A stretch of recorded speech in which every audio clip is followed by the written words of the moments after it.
بسم الله الرحمن الرحيم. الحمد لله. الحمد لله والصلاة والسلام على رسول الله وعلى آله وصحبه وسلم.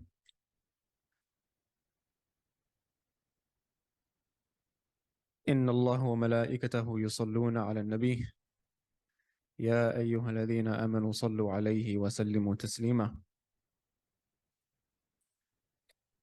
So after Rasulullah sallallahu alaihi wasallam received the first verses of revelation, the verses of Iqra, it was a very intense experience for Rasulullah sallallahu alaihi wasallam. And so after that incident, first time meeting who was going to be his teacher, his best friend, his mentor, his guide, Jibreel alayhi salam, the angel Gabriel. Rasulullah sallallahu alaihi wasallam was so overwhelmed by that experience that he rushes home. And his heart was thumping. And he enters into the house of his beloved wife Khadija radiallahu anha. And he says, Zammiluni, Zammiluni, cover me, cover me. So the family members of the Prophet ﷺ that were there, they rush and they cover him, and he was so shook and he was so overwhelmed by that moment.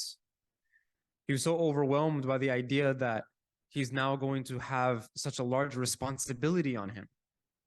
All the other prophets, the Anbiya, the legacy that he is going to continue and be the completion of all the other prophets before him, alayhim assalam, peace be upon them all. They were all sent to deliver the message. But what's interesting, that what's unique with the final prophet, Rasulullah sallallahu alaihi wasallam, is that his message was not only delivered to a certain community, but it was delivered to all of mankind. Right, what a monumental task this will be. How is Rasulullah sallallahu alaihi wasallam supposed to make wahi, revelation, his message, reach the islands of Indonesia, reach China, reach Africa, South Africa, reach all of us here in Seattle, Washington? How is that going to happen? But alhamdulillah, look at us now. Rasulullah sallallahu alaihi wasallam and the companions took up that monumental task, and they did an absolutely great job at it. فَزَمَّلُوهُ. His family came and they covered him with a blanket until the fear left the Prophet Muhammad sallallahu alaihi wasallam. You know, if you ever meet someone that has anxiety, that has fear, or is overwhelmed, they begin to feel lonely. Right? The whole world can be around you, but you may still feel lonely. And that's what's beautiful about family. That's what's beautiful about a spouse. When your spouse hugs you, it brings peace. The whole world can hug you, but if your spouse hugs you, it's different. The warmth of the family is unmatched. And so may Allah subhanahu wa ta'ala reward Khadija radiallahu anha for being there for our beloved Nabi sallallahu alaihi wasallam. And that's what her love did. Her love was his peace. Her love is what tamed his heart. And one thing that I wish that we could all have the ability to do is be a fly on the wall in that moment. When Rasulullah sallallahu alaihi wasallam comes home and he's scared, he's worried, and his wife is comforting him, just reflect on the conversation that must have been had. There's so much that must have been said that wasn't said. That's not narrated to us in the narrations, but that conversation was not a 2-sentence conversation for sure. It had to be a long conversation. Right? That I have this responsibility now. How am I going to do it? And Khadija radiallahu anha, her response is so beautiful that she said, you're not alone.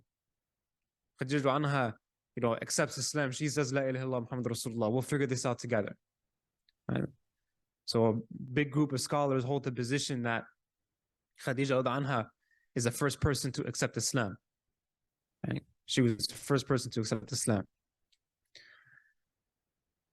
And so then the narration of Aisha radiallahu anha describing revelation for the first time, she says that Khadija said some very powerful words that gave strength to Prophet ﷺ. Wallahi ma yukhzik Allah abadan. That by Allah, Allah subhanahu wa ta'ala will never disgrace you. Innaka la taslu raham. It's because you are someone who establishes ties with their family. You're very kind to your family members. وَتَحْمِلُ الْكَلْ. And you are someone who carries the weight of other people. You carry the burden of the poor. You carry the burden of the oppressed, of the sick. وَتَكْسِبُ الْمَعْدُومِ. And you are also someone who you give to people that don't have anything. وَتَقْرَئِ الضَّيْفِ. And you host any guests or any travelers. You're generous with guests. You're generous with travelers. وَتُعِينُ عَلَى نَوَائِبِ الْحَقِّ. And every single time there is a matter that requires truthfulness, every single issue that is of a worthy cause, you're always at the forefront of it. And so she's saying that this is why Allah subhanahu wa ta'ala will never disgrace you, will never forsake you. And these amazing words had a very calming effect on Khadija radiallahu anha. Right? Khadija radiallahu anha was strengthened Rasulullah through her words. And so Khadija radiallahu anha, if you look at this, it was almost like she was a marvelous counselor. Because when we come to people with problems and they say, oh, don't worry, everything will be okay. And that's it. Sometimes we don't feel heard. We don't feel like the person actually understands what I'm going through. But Khadija radiallahu anha doesn't just say everything will be okay. She says why everything will be okay. Everything will be okay because of this, because of this, because of this. Right? So Khadija radiallahu anha gave him that comfort. And Khadija radiallahu anha, she had a relative, a very old relative, who was a cousin of Khadija radiallahu anha. His name was Waraq bin Nawfal. Waraq bin Nawfal is someone whose life that we covered extensively in one of the previous classes when talking about those who were monotheists before Rasulullah ﷺ came into the picture, who believed in one God and one God only. And so Waraq bin Nawfal was amongst this group of people called the Hunafa, the handful of people that worshipped as purely as possible and stuck as closely to the teachings of the prophets of the past, the teachings of Isa alayhi salam, Jesus, peace be upon him, Musa, Moses, peace be upon him, sticking to their teachings as much as they possibly can. And so Waraq bin Nawfal, he had traveled to Ash-Sham, modern day Syria region, and he learned Christianity from legitimate Christian priests. And he spent a good part of his life translating the Torah and the Bible to Arabic. And so he was a practitioner of Tawheed, of oneness of Allah subhanahu wa ta'ala. So Khadija radiallahu anha knew that if anybody would understand what the Prophet ﷺ is going through right now, it would be my cousin Waraq bin Nawfal. He always spoke about these types of things, the prophecies. So she went with him. Some narrations say that Khadija radiallahu anha went to Waraq by herself and told him what happened. And other narrations say that both Rasulullah ﷺ and Khadija radiallahu anha went together to see Waraq bin Nawfal. And at this time, Waraq bin Nawfal was a very old man. He had gone blind in his old age. So when he was told of what had happened to Rasulullah ﷺ, Waraq bin Nawfal actually jumped from excitement. He jumped up. He was very excited. He said, Haq, this is the truth, this is the truth. هذا ناموس. This is a namus. This is a messenger, a carrier of truth, referring to Jibreel alayhi salam, that used to come. This is the same one that used to come to Musa alayhi salam. This is the one. The prophecy is coming true. And so Waraq bin Nawfal was just so overwhelmed by what he had heard that he said that, I wish that I have more life to witness. Remember, he's very old. He's practically about to pass away soon. And that this all comes to fruition. Your prophethood comes to fruition. Because when that happens, I want to be around. I want to take part in the establishment of this truth. And I pray that if I am alive, that I will be with you when your own people kick you out. Now pause here for a moment. You know, the hijrah from Mecca to Medina, the migration from Mecca to Medina, was a very glorious moment for the Muslims. It gave Muslims so many things. A safe community, a safe masjid, amongst other things. But you cannot discount the human factor of the hijrah, the migration. It was a very tragic moment for the companions and the Prophet ﷺ as well. They had to leave their homes. They had to leave their families. They had to leave their wealth. Mecca was where Rasulullah ﷺ is going to spend 53 years of his life. This was the only place that he knew for half a century, the only place that he called home for half a century. And so when Rasulullah heard Waraq bin Nawfal say that my own people are going to kick me out, he was shocked. He was shocked. Rasulullah, he was the role model to everybody. Rasulullah was the guy that your parents would say, why can't you be more like him? That was Rasulullah. Everything he did it perfectly. Everything that he did, he was such a great example in it. So he said, but my people, like, I have good standing with my people. My people love me. They have nothing against me. I'm a part of this city. My whole life is here. Why would they kick me out? And so Waraq bin Nawfal, he confirmed, he said, yes, they will.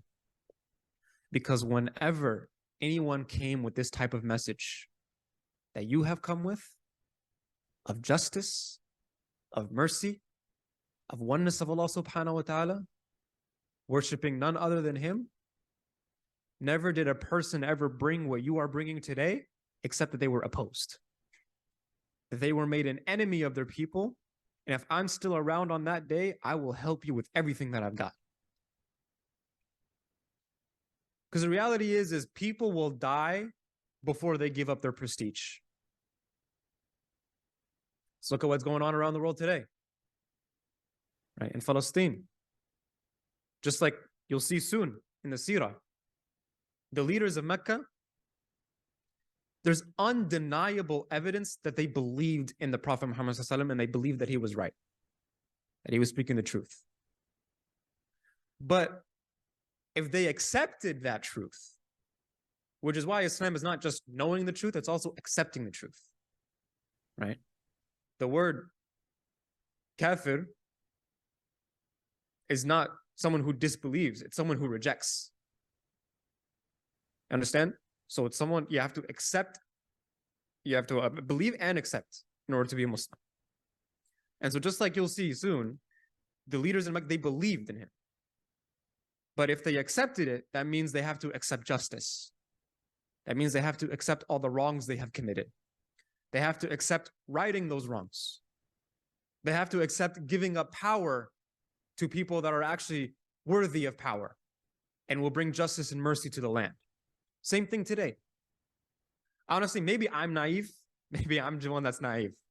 But I find it very hard to believe that the Israeli government doesn't know that what they're doing is wrong. I find it very hard to believe that. Right? If you look at the way they act, if you look at the things that they say, I'm like, you don't even believe half of the things that you're saying. They can't be that deluded. Maybe I'm naive. There's no way they can be that deluded. They have to know. But if they accept that, then they'll also have to accept justice. They're scared of that. So they'll do whatever it takes to hold off justice as long as possible. Same thing in Mecca. You're going to see it. We'll abduct kids, torture people, kill kids, drop white phosphorus on people, lie, cheat, steal, you name it. We'll do it. What they don't realize, though, is that you can't hold off justice forever. The more you hold it off, the worse it actually gets. Allah subhanahu wa ta'ala is Al-Adl. He is Ar-Rahman. He is the most merciful one. He is Ar-Rahim. He is the most gracious one. Yes. But he is also the most just one. He's also Al-Hakam. The one whose his judgment is perfect. So there will be justice. Right? And Allah subhanahu wa ta'ala, He says in the Quran, وَلَا يَحْسَبَنَّ الَّذِينَ كَفَرُوا أَنَّمَا نُمْلِي لَهُمْ خَيْرٌ لِأَنفُسِهِمْ. That those who disbelieve, they think that living longer, pushing off the inevitable, is good for them. إِنَّمَا نُمْلِي لَهُمْ لِيَزْدَادُوا إِثْمًا. But they're only given more time so that they can actually increase in sin.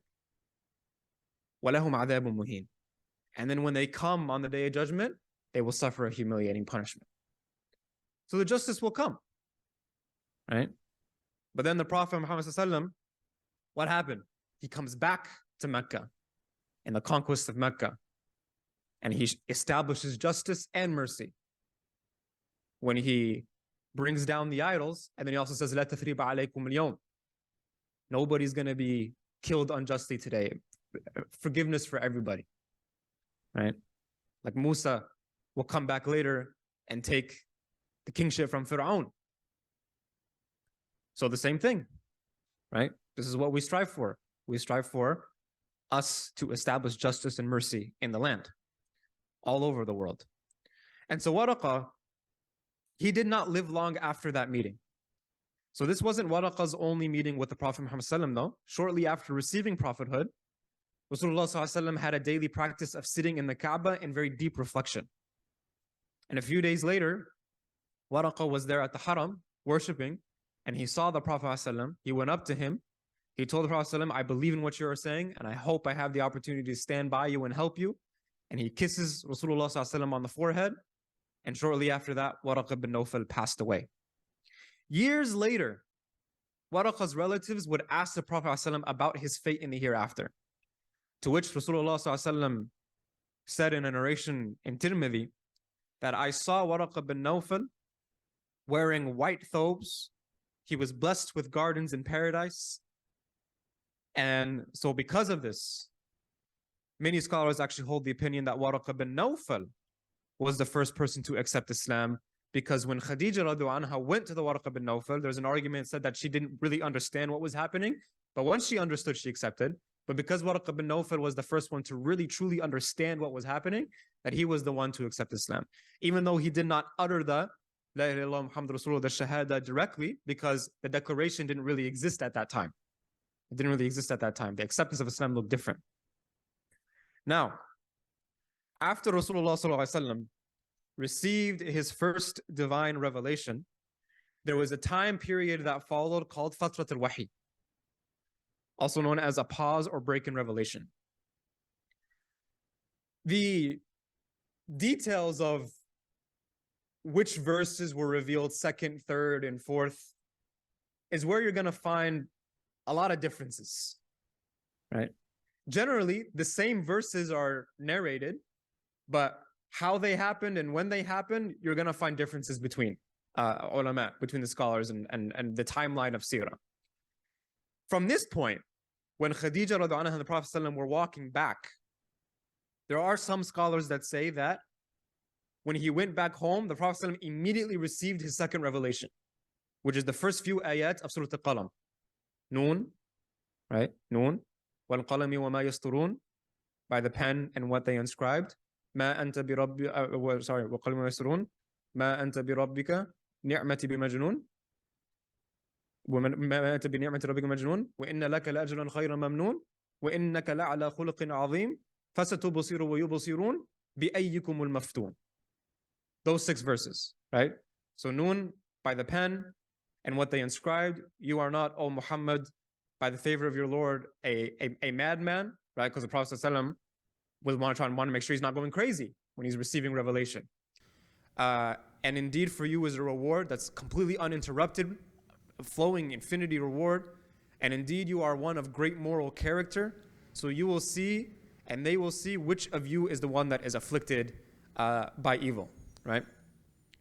And so this was the first time Rasulullah ﷺ sent down what we call the huruf al-muqatta'a, right? One of the disjointed letters in the beginning of a verse, the letter Noon, in this case, its purpose is to catch the attention of the listener, right? Now there was also a third revelation. This is where some scholars put the third revelation shortly thereafter from Surah Al-Muzammil, where Allah subhanahu wa ta'ala says, Ya ayyuhal muzammil, qum al-layla illa qalila, nisfahu aw inqus minhu, aw zid alayhi wa rattil al-Qur'ana tartila. That, O you who wraps himself in clothing, referring to the time that his family came and comforted him with clothing, arise and pray in the night, except for a little, half of it, or subtract from it a little or add to it. This is when the Muslims were actually starting, they had to pray tahajjud. Right? That was their obligatory salah, was tahajjud, and that was it. It was just tahajjud that they had to pray. And recite the Quran with, a melodious recitation, a proper recitation. إِنَّ سَنُلْقِي عَلَيْكَ قَوْلًا ثَقِيلًا. That we will cast upon you a heavy revelation, a heavy word. This isn't going to be an easy task. Allah subhanahu wa ta'ala is being, or we would call real talk with Rasulullah sallallahu alaihi wasallam. And indeed, the hours of the night are more effective for the heart and the tongue and are more suitable for words. So the purpose of this revelation was to emphasize that the Prophet ﷺ to have good character, but he will only be as strong as his night prayers are.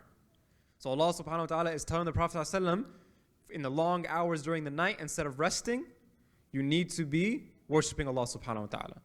And Allah subhanahu wa ta'ala is also telling the Prophet ﷺ that the sending will be heavy.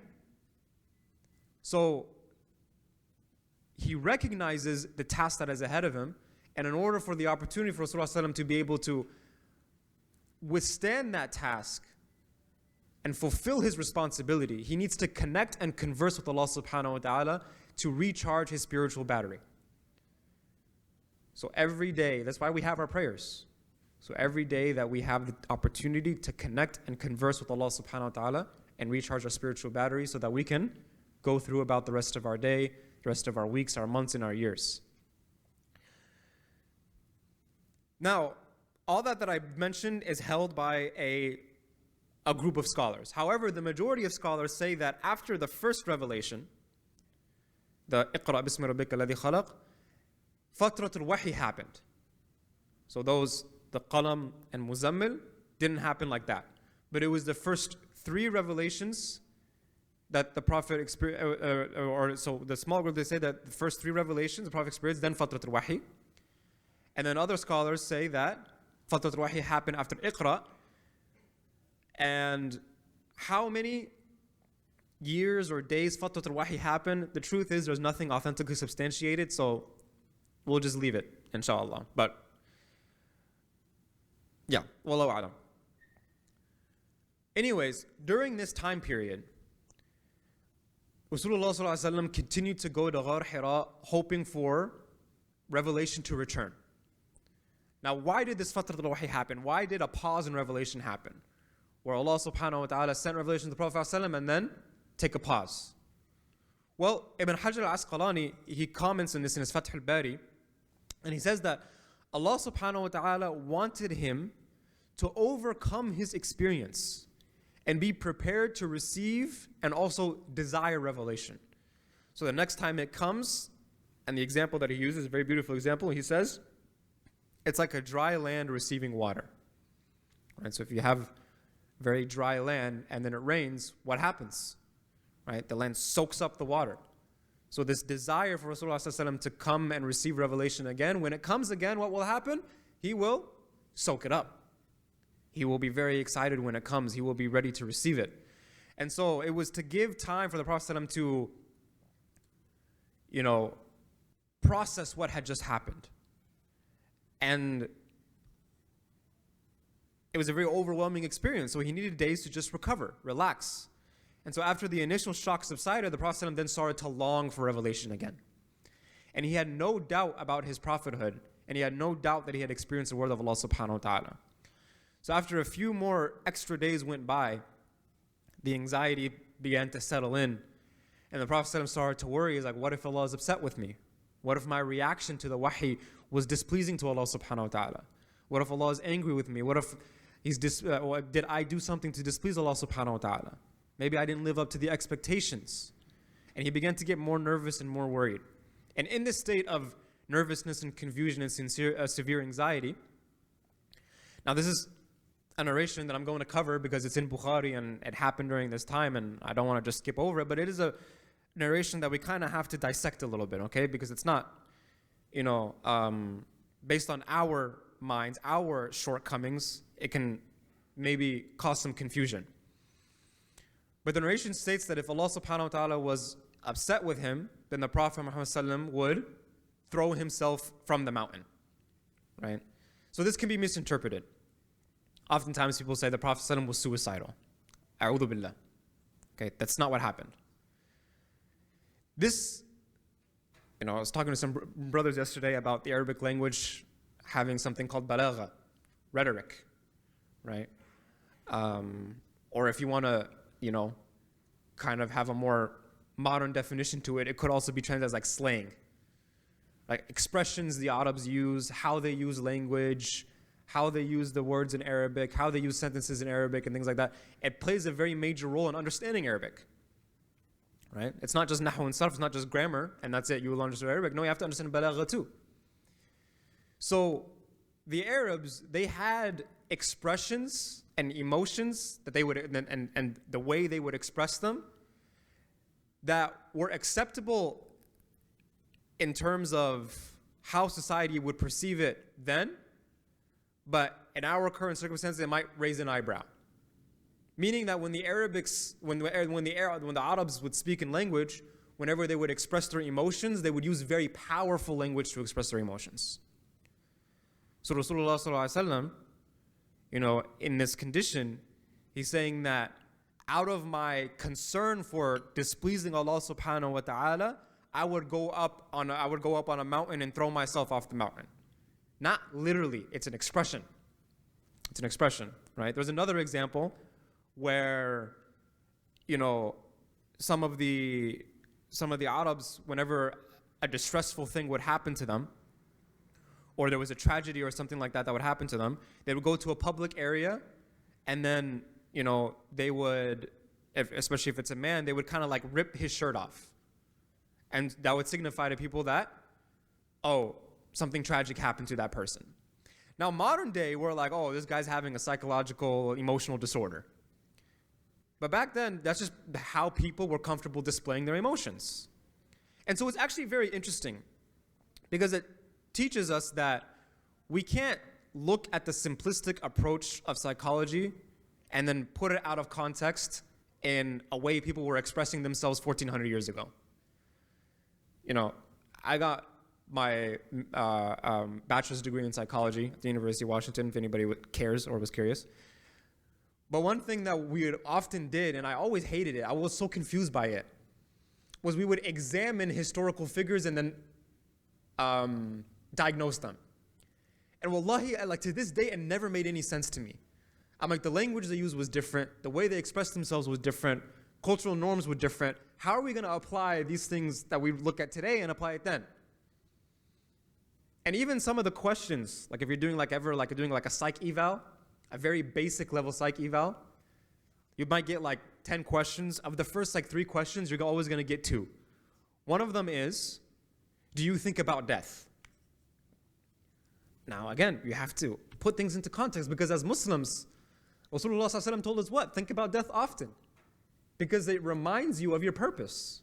It reminds you that this life is short. And if this life is short, then I better be on my best behavior. That I need to be doing a good job. I need to be treating people well. I need to be establishing my prayers. I need to be giving my charity. I don't have time to mess around. That death is coming. Right? But if you say yes on one of these psych evals that do you think about death often, they think what? You're suicidal. Right?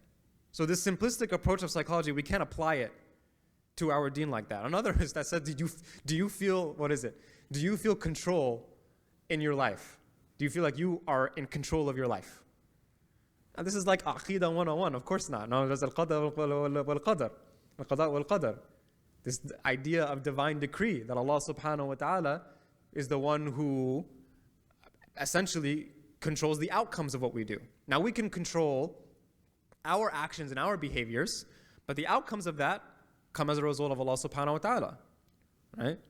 So, 2 people can have the exact same business model, can have the exact same investors, but one of them will go on to be a billionaire and the other one will go on to fail.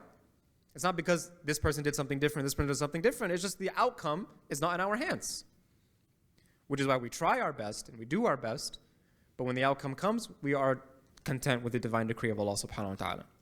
Anyways, that makes sense, right? Everybody understands why that narration, we need to interpret it a little bit differently than, just throwing out there, Rasulullah was suicidal. No, that's not how it happened. A few days passed, and then Jabir ibn Abdullah radiallahu anhu, he narrates that Rasulullah sallallahu alaihi wasallam experienced something. Rasulullah sallallahu alaihi wasallam, he said, فَبَيْنَ أَنَا أَمْشِي سَمِعْتُ صَوْتًا. I was walking and I heard something from the sky. Something calling from the sky. مِنَ السَّمَاءِ. فَرَفَعْتُ رَأْسِي. And so I raised my head to take a look at what it was. فَإِذَا الْمَلَكُ الَّذِي جَاءَنِي بِحِرَاءٍ جالسا على كرسي بين السماء والأرض. I saw that same angel that came to me in the mountain sitting on a throne between the heavens and the earth. So قال رسول الله صلى الله عليه وسلم, so he said, فجئت منه فرقا فرجعت فقلت زملوني زملوني. That I was terror-stricken on the accounts of what I had just saw. And I came back to my family again and I said, زملوني زملوني, wrap me up, wrap me up. فدثروني, so they shrouded me. فأنزل الله تبارك وتعالى, and that is when Allah subhanahu wa ta'ala sent to Rasulullah sallallahu alayhi wa sallam, يا أيها المدثر قم فأنذر وربك فكبر وثيابك فطهر والرجز فهجر ولا تمنن تستكثر وَلِرَبِّكَ فَاصْبِرْ. That is when Allah subhanahu wa ta'ala sent to the Prophet Muhammad sallallahu alaihi wasallam, "O you covered up in your clothes, arise and warn everybody. قُمْ فَأَنذِرْ. Warn people of the coming day. Warn people that they need to turn back to Tawheed. وَرَبَّكَ فَكَبِّرْ. And revere your Lord alone. وَثِيَابَكَ فَطَهِّرْ. And purify your garments. Your outer garments and your inner garments. Your outer garments meaning that now that you are a prophet of Allah subhanahu wa ta'ala, you also have to present yourself as one. Make sure you're... And the Prophet ﷺ before prophethood, was always a man who was very keen on his hygiene. So this is not commanding the Prophet ﷺ to do something that he wasn't already doing. Rather, it's a reminder. And also internally, you also have to purify yourself spiritually. Purify yourself spiritually, although we know Rasulullah ﷺ was pure. Now, some scholars hold the position that purify your garments here actually means what? To start with your family. Because your family is your garment. Your family keeps you safe. They keep you at peace. They cover your faults. You know, your family is it's like your garment. وَثِيَابَكَ فَطَهِّرْ. And so purify our garments in the sense that you spread the message of Islam to your family members first. وَالرُّجْزَ فَهْجُرْ. And continue. وَالرُّجْزَ فَهْجُرْ is not just shun idols, but continue to shun idols. Which is beautiful because Rasulullah ﷺ was what? Was someone who even as a little boy never liked to worship idols. And he never worshipped an idol in his entire lifetime. So the symbolism is clear. You know, you're wrapped up in comfort, discard the cloak, stand up and be active. Purify your garments physically, but more importantly, spiritually. Do not وَلَا تَمْنُن تَسْتَكْثِرْ, right? And do not do a favor expecting more in return. So we don't put our hopes and expectations in the hands of men, but rather in Allah subhanahu wa ta'ala. وَلِرَبِّكَ فَاصْبِرْ. And persevere for the sake of Allah subhanahu wa ta'ala. And so that's when wahi began to pick up now, right? Becoming more and more common. And so after Surah Mudaththir is when the most scholars say Muzammil came about. Right? So remember how I did the timeline of the revelation before Fatrat al-Wahi? Now this is where most scholars hold the opinion that actually Muzammil came after Fatrat al-Wahi, not before. So Ya ayyuhal Muzammil, qum al-layla illa qalila. Oh, you wrapped in your clothes, stand all night in prayer except a little. Right? So for 1 year after revelation, tahajjud was wajib. Tahajjud, praying in the night, was considered to be obligatory. Then after that, it was no longer tahajjud that was wajib, but it was Fajr and Asr. So the morning and the evening prayer became fard, right? The afternoon prayer became obligatory. Then in Isra wal Mi'raj was when the other three came, right? Dhuhr, Maghrib, and Isha, right? And so then it became 5 obligatory prayers. Now, this Qum fa'anzir from Surah Al-Mudaththir, that is what mobilized Rasulullah sallallahu alaihi wasallam. Because now, from this point, some scholars point out the fact that from this point he was only a prophet, but as soon as he got Qum fa'anzir, he became a messenger as well.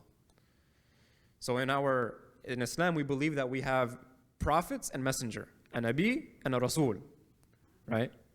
So prophets can be put in either category. Every Rasul is a Nabi, but not every Nabi is a Rasul. Every messenger is a prophet, but not every prophet is a messenger, right? And what makes what? There's a lot of different definitions that the scholars offer, but To keep it very basic, a prophet is someone that comes to reaffirm a previous message, and a messenger comes with a new message. So Rasulullah ﷺ is a messenger and a prophet. But the qum fa'andir means now he has to go and spread the message to people, spread this message of Islam. So now after the qum fa'andir, he becomes a messenger too, right? And so now the Prophet ﷺ is a man on a mission. He is a man to take this Islam across all the corners of the world, and we can now sit here today and say that he absolutely did it.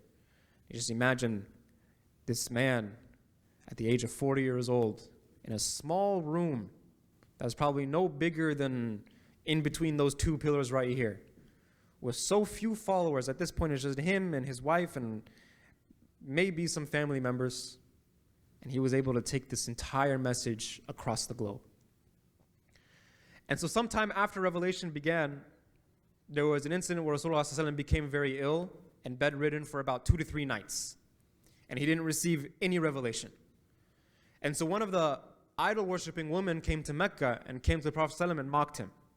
He said, it looks like your buddy, right? Looks like Allah subhanahu wa ta'ala has abandoned you. Other narration says that the woman said that your shaitan has abandoned you. Your shaitan, your devil doesn't talk to you anymore. And so in response, Allah subhanahu wa ta'ala reveals Surah Al-Duha. وَالضُّحَى وَاللَّيْلِ إِذَا سَجَى مَا وَدَّعَكَ رَبُّكَ وَمَا قَلَى. That by the morning brightness and by the night, swearing by the morning and the night, when it covers your Lord has not abandoned you, nor is your Lord upset with you. So now Nabi sallallahu alaihi wasallam, he begins his da'wah in Mecca. And this da'wah can be broken down into 2 parts. There's da'wah sirriya and da'wah jahriya. The da'wah sirriya is when Rasulullah ﷺ was commanded by the Prophet, by Allah subhanahu wa ta'ala to teach Islam, but quietly. Keep it low-key for now, right? You don't have the numbers yet to stand in public, because if you go out in public with so few numbers, you guys are going to be persecuted and it's all going to be over before it even began. So do it quietly first. Talk to your family members. Maybe have your family members invite close friends. Talk to your best friends. Host some private gatherings and talk about Islam. Gather your numbers up before you kind of go public. This da'wah sirriya happened for 3 years, where it was all private da'wah, right? And this is actually very profound, that Islam sometimes in our history has been preserved through this da'wah sirriya. During the Spanish Inquisition is a great example. The Spaniards, they wanted to eliminate Islam completely. So they started passing rules like men can't shower on Fridays, right? Because if you shower on Friday, what does that mean? You're going to Jummah. So can't be doing that. Or you need to be purchasing bacon on a regular basis. If you're not, you're going to be sus, right? Olive oil was banned from homes, and instead you would be given bacon fat. So things like that to try to force Islam onto people, or force Islam out of people, and force, a disbelief onto people. Similar things happening with our brothers and sisters in China, right? Our Uyghur brothers and sisters in China, they're being forced to do things they don't want to do. But you hear the stories of it was the mothers who would take their kids into basements and teach them Quran. In Bosnia, they would do this too. Mothers would go down to the basement and teach their kids Quran. They would keep the cultural aspects of nikah in order to preserve some of the Islam.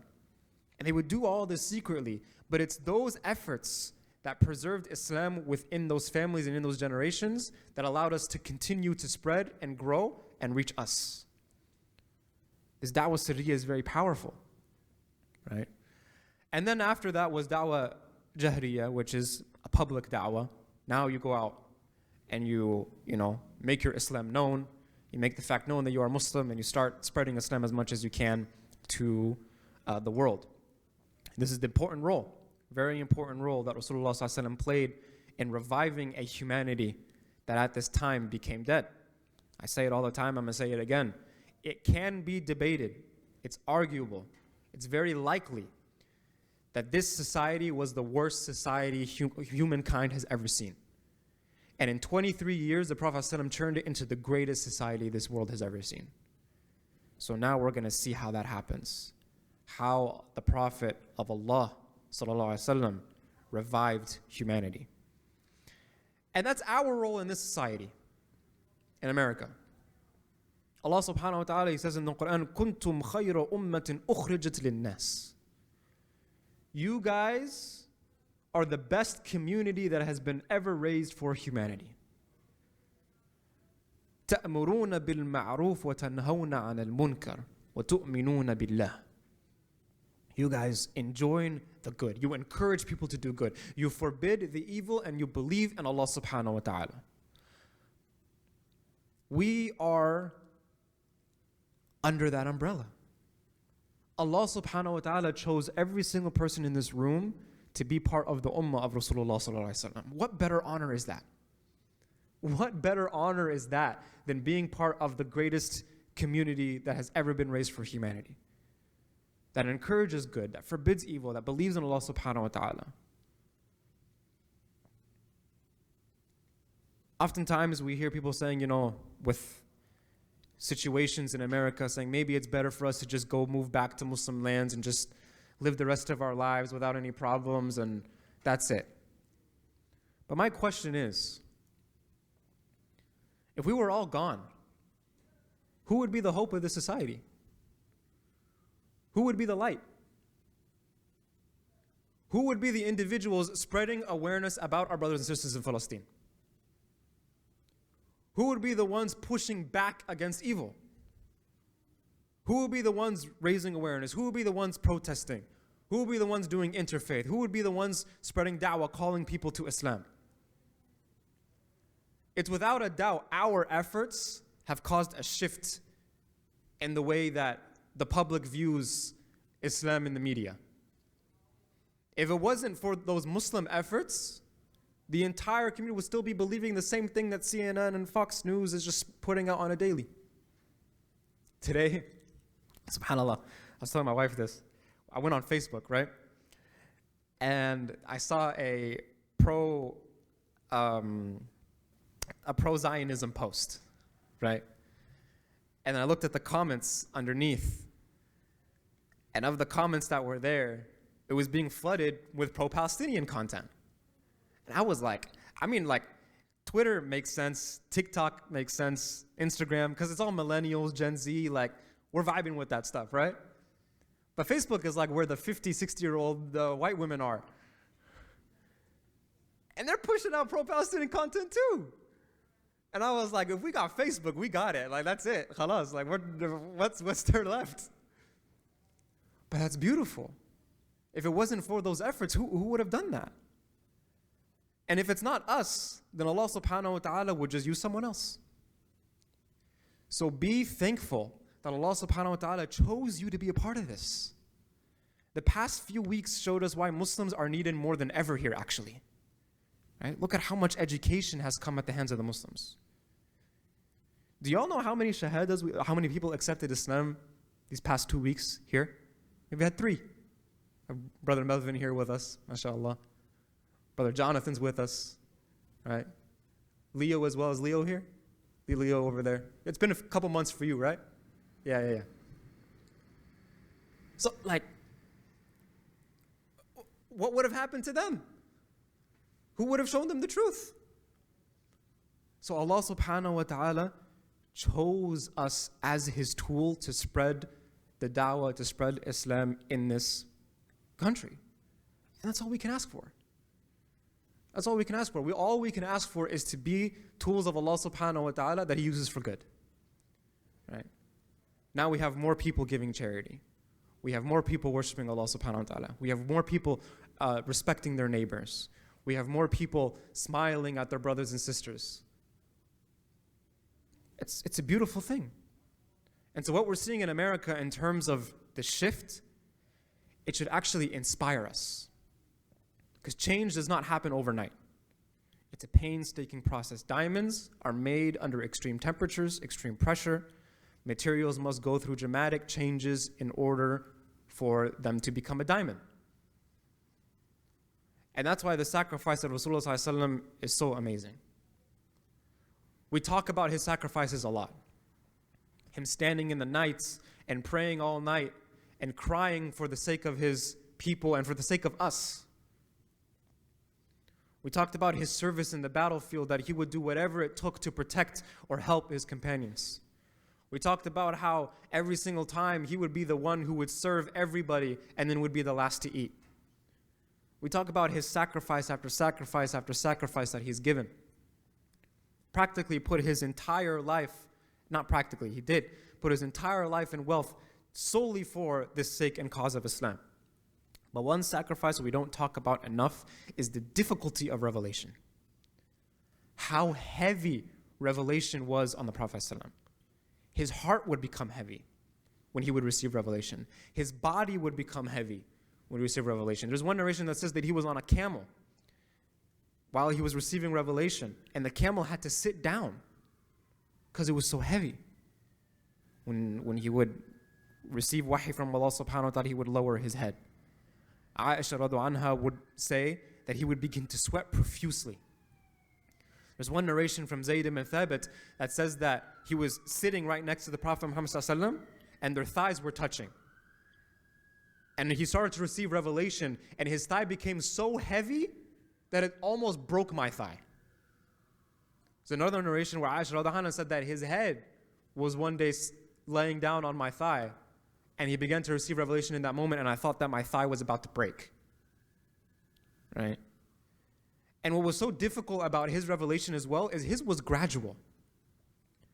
The Torah, the Bible, the Injil, the Zabur, the other books from the past of Allah subhanahu wa ta'ala that we believe in, they came down at once. But Rasulullah sallallahu alaihi wasallam, his came down over 23 years. So 23 years of difficulty. Right? One narration in Sunan Abi Dawood, Sahih narration, says that when Allah subhanahu wa ta'ala sends revelation, the inhabitants of the heavens hear a loud clanging of a bell from the heavens like a chain being dragged across a rock. And that loud sound would cause the angels to faint, let alone human beings, right? And they continue to remain like that until Jibreel alayhi salam comes to them. And then they recover and say, "O Jibreel, what did your Lord say?" And Jibreel alayhi salam, he tells them, Al-Haq. The Prophet, Allah subhanahu wa ta'ala says the truth. And they would say, Al-Haq, Al-Haq, the truth. Right? Another narration says that Surah Al-An'am was revealed all at once. So the chapter Surah Al-An'am was about what? 20-ish or so pages. And when it was revealed, it was escorted by angels that filled the horizon when it was revealed. Right? This narration can be found in Mustadrak of Imam Hakim and Imam Bayhaqi Shu'ab al-Iman as well. And Allah subhanahu wa ta'ala tells us this in the Quran. لو أنزلنا هذا القرآن على جبل لرأيته خاشعا متصدعا من خشية الله. That had we sent down the Quran upon a mountain, you would have certainly seen it humbled and torn apart in awe of Allah subhanahu wa ta'ala. And then once he got out of that state, Rasulullah was so amazing. And once he got out of that state, the companions would describe it as what? It's not like he would take a break, go get a sip of water, right? And then come back and then tell them the revelation. No, he would come out of that state and he would speak the verses immediately, smoothly, and perfectly. لا تحرك به لسانك لتعجل به. Allah subhanahu wa ta'ala says that don't rush your tongue. إِنَّ عَلَيْنَا جَمْعَهُ وَقُرْآنًا. We will be the ones that will keep the Quran firm upon your heart. And so that's exactly what happened. So may Allah subhanahu wa ta'ala grant the complete reward to Rasulullah sallallahu alaihi wasallam on our behalf that he is worthy and deserving of.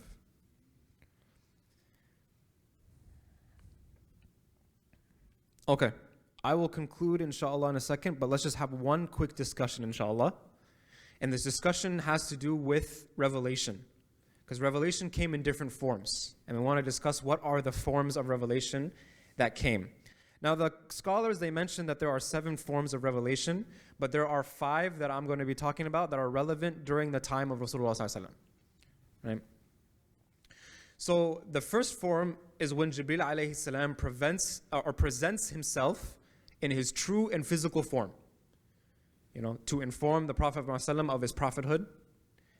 This was very overwhelming for the Prophet, to see Jibreel alayhi salam in his true form. So it happened very rarely, right? Most say twice.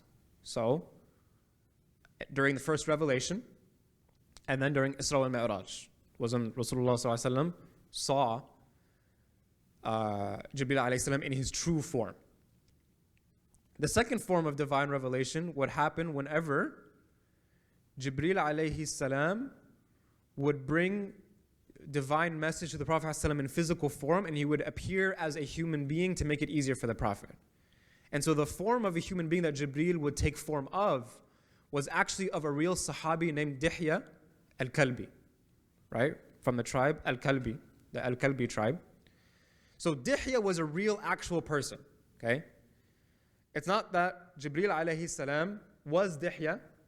Dihya was a real person, and Jibreel alayhi salam would sometimes take his form and appear as Dihya to make it easier for the Prophet Muhammad sallam, right? And we know the narration, the Hadith Jibreel, very famous narration.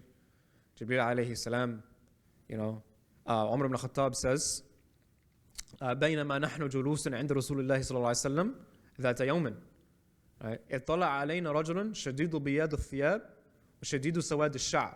Now one day we were sitting with the Prophet ﷺ, and then there appeared a man before us that we had never seen before, extremely white in clothes and extremely black hair. لا يرى عليه أثر السفر. And he came from outside of the city, but there was no marks of travel on him. Right? There's no marks of travel on him. وَلَا يَعْرَفُهُ مِنَّا أَحَدًا. And no one knew who he was. And then it's a long narration that talks about Islam and Iman and the last day and the last hour and signs of the last hour. And at the very end, Rasulullah ﷺ says that this is Jibreel alayhi salam coming to teach you guys your religion. The third form was when Rasulullah ﷺ would receive his message in a dream. The fourth form is wahi, is when Allah subhanahu wa ta'ala's words would be directly inspired in the heart of Allah subhanahu wa ta'ala, the heart of Rasulullah sallallahu alaihi wasallam. Right? So this could happen from, this would happen like from behind a curtain, screen, or barrier as well. The fifth and the harshest form of divine revelation was this long, continuous ringing of a bell, which would pierce the Prophet's mind. It would weigh down on him heavily. And those are where we get the narrations that he was riding a camel and he sat down, or his head on Aisha's lap and it felt like her legs was about to be crushed. And he would be very exhausted after being done receiving this revelation. And he would sweat profusely, right? Even on a very cold day, the Sahaba would see that the sweat was actually hot, that it would start steaming, right? That's how intense it was. And then there's a, asterisk here, sixth type of revelation that happened only once. And that is when Rasulullah actually spoke to Allah subhanahu wa ta'ala directly in the journey of Isra wal Mi'raj. But I won't do the spoiler alert here. We'll get to that when we get to that, inshallah ta'ala. Okay, any questions before we conclude, inshallah? We have maybe a few minutes for some questions, inshallah ta'ala. And the brothers, yes? I got two questions. The first one was, you mentioned that the salah began only at night, and then for I didn't know this to Fajr and Asr only. I know, like Allah tells us to do something, we have to do it, but sometimes there's wisdom that we derive from this. I know, I would assume the one at night was because to keep it quiet, the first three, it was Seerah. What's the deal with having Fajr and Asr? That's the next step. That's a very good question. I don't know. I didn't look into what was the wisdom behind that. Like especially because you're kind of asking in the context of Seerah, right? The Seerah da'wah. I don't know exactly in that context, but what I do know in terms of wisdom is just like kind of the ahkam came down gradually, this is similar as well. That, to overwhelm those who just accepted Islam with 5 prayers right away might have been very difficult for people, right? Or it is difficult for people. So although we do have 5 obligatory prayers a day, the idea is that you want to work up to that. So Allah subhanahu wa ta'ala and Rasulullah giving us an example here that, it didn't start with 5 right away. And even when it came to 5, what did Musa alayhi salam say in Isra wal Mi'raj? Do you remember what he said? He said that even that will be difficult on your ummah, right? It started at 50 and then went all the way down to 5. Too many spoilers, right? But it started at 50, went all the way down to 5. And then he said that even then it would still be difficult on your ummah, right? And unfortunately, I wish we could stand here and say that we proved, Musa alayhi salam wrong. But, the reality is that, less of our ummah prays 5 times a day than do pray 5 times a day. I'll just say that. I'm not going to, extrapolate further, but, so it is something in that sense. So the answer to your question would be that this was a gradual shift for the Muslims so that they can get used to worshiping Allah subhanahu wa ta'ala, build their love for Allah subhanahu wa ta'ala and the Prophet ﷺ, and then move forward after that. And that's the beauty of the Meccan phase, is very little rules and laws came down. A lot of it was Allah subhanahu wa ta'ala, loving Allah, trusting His messenger, talking about, why you want to enter heaven and why you want to avoid the hellfire and things like that. So it's iman stuff, aqidah stuff, if you wish, right? And then when people's love of Allah and His messenger were established, now it's very easy to avoid drinking alcohol, avoid having premarital intercourse, pray 5 times a day, and these things kind of happen, Aisha radhiyallahu anha says that had the verses of alcohol and zina been the first to be revealed, people wouldn't have accepted Islam. Because it was difficult, People were engaged in these things culturally to such a large extent that it took a while for them to peel back. Just like the diamond example, these gradual changes, it takes a while, right? It takes patience, it takes some time. Wallahu alam. Good question. You have a second question though? Yeah, the second one was on your point of us treating Muslims in the United States of America. Yeah. So that's a good point. Well, I'm not saying I would say this, but another side would say, like, what's the point of us, putting our faith, our future of Islam, like being in danger like that? Our kids are gonna go up here, and there's a higher. Obviously, the peace is not as good. It also has its cons, but there is a higher possibility of our kids, turning out bad, and also in general having bad influence from the West. So why would I put that in danger and live in the West? What actually go? It's a beautiful question. لا يكلف الله نفسا إلا وسعها. Allah subhanahu wa ta'ala does not bear a soul with more than it can bear. Which means that you being here, you being chosen by Allah subhanahu wa ta'ala to be here, means that you can withstand the trials that come with being here. That's why we're not in Gaza. Because the trials that they have to face is what they can withstand, but maybe they were placed there because they wouldn't have been able to withstand your trial, and vice versa, right? We say that, one of the wisdoms of why there are poor and rich is because those who were put into poverty, maybe if they had been rich, they would have used that richness for evil. And those who are rich but use it for good, if they had been put into poverty, they may have been doubting Allah subhanahu wa ta'ala and left the deen completely. So every individual is what? Is put in the circumstance that is perfect for them. Right? It's perfect for them. So it's important to remember that and recognize that. So, Allah subhanahu wa ta'ala put us here. He chose us to be a part of this aspect of His mission.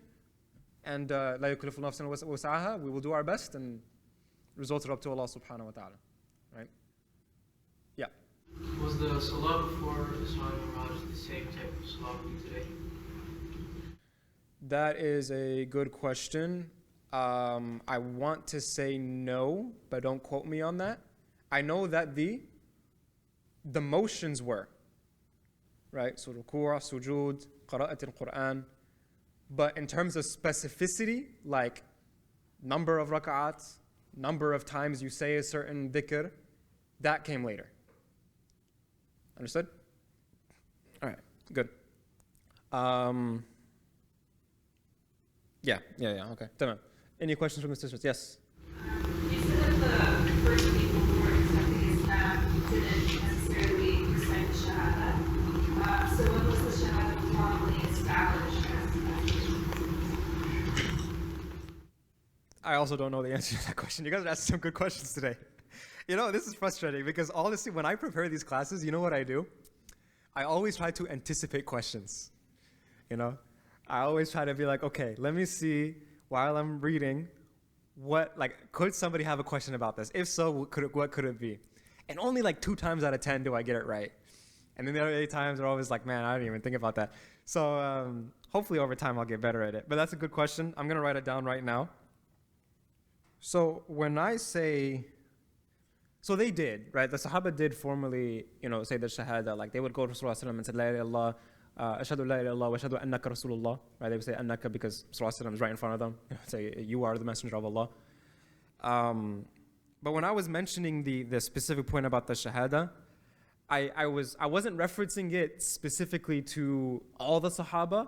I was referencing it specifically to Waraqa bin Nawfal, right? So he's in this kind of unique circumstance where he is accepting Islam without Rasulullah ﷺ kind of having a formulated way of telling people how to accept Islam. So it's kind of uniquely to Waraqa bin Nawfal, not generally to Sahaba, right? Because there are a lot of hadith in the Meccan period where people will go up to Prophet ﷺ and say the Shahada. Hamza radiallahu an, Rukkan radiallahu an, the wrestler after he wrestled with the Prophet ﷺ. All different examples like that, right? But I can try to figure out how the exact time when that was established formally as well, even during the Meccan period when that was done. Inshallah. Any other questions? Sisters? Brothers, last question? Yes, Musa. Did you realize he picked that one Sahaba when he came to the Prophet in human form? Why did he? Well, Dihya al-Kalbi is described as being the handsomest amongst the Sahaba, right? Like he was a very good-looking, very well put-together man. So, if Jibreel alayhi salam is going to come in a human form, he's going to come as a very good-looking, very put-together man as well, right? So if you ever see someone wearing a white thobe and has black hair, just be like, you're looking like Dihya al-Kalbi right now, mashallah, right? And then, alhamdulillah. Okay, if you guys have any other questions, I'll be here, inshallah ta'ala. You can feel free to come up. Both the men and the women can feel free to come up and ask any questions, inshallah. With that being said, we will continue next week, inshallah ta'ala. And now we're going to see how Rasulullah ﷺ began the da'wah sirriya phase, inshallah. Jazakallah khair. Subhana rabbika rabbil izzati amma yasifun. Wassalamu ala mursaleen. Walhamdulillahi rabbil alameen. Assalamu alaikum wa rahmatullahi wa barakatuh.